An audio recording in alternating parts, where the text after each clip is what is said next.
I told a story to a buddy of mine. I I thought late last year that, or months before the baseball season started, that the Texas Rangers were going to be good, and I was going to run out and go to a casino and put down some money on them winning the World Series. The odds were super long, and I never did it, and now I regret it because they ended up winning the World Series. But it's funny, I think the VP stakes are similar to baseball. You have teams that come out of nowhere, and we've seen it over and over again with VPs.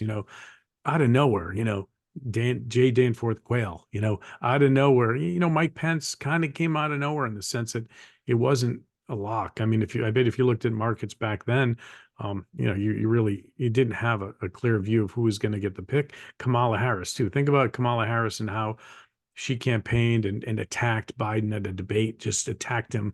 And after that debate, you'd say the one person Joe Biden will not pick is Kamala Harris because she basically accused him in a sense of being a racist. So, it's very volatile. And I think that the VP pick is for the Republican side is going to be the most fun in the markets, trying to figure that out and getting it right. Yeah, I would say generally speaking, VP running mate markets are well worth your time to research. They're very volatile. At the end of the day, they come down really to the whims of one person who is the candidate.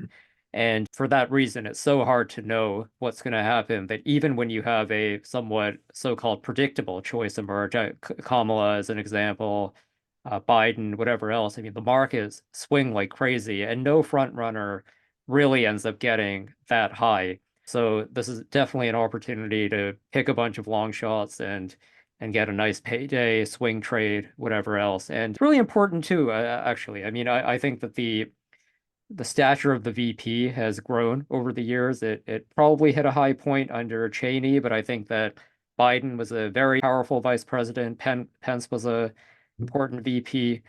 I think that trend is Yep, broadly here to stay. And if we end up getting a Trump-Biden matchup, as Brian, you were saying, as the prediction markets are saying, I mean, I don't want this to happen, but I'm sorry to say that like whoever is the VP could very well be the next president. So a lot at that's stake right. here. I think it's a very important question.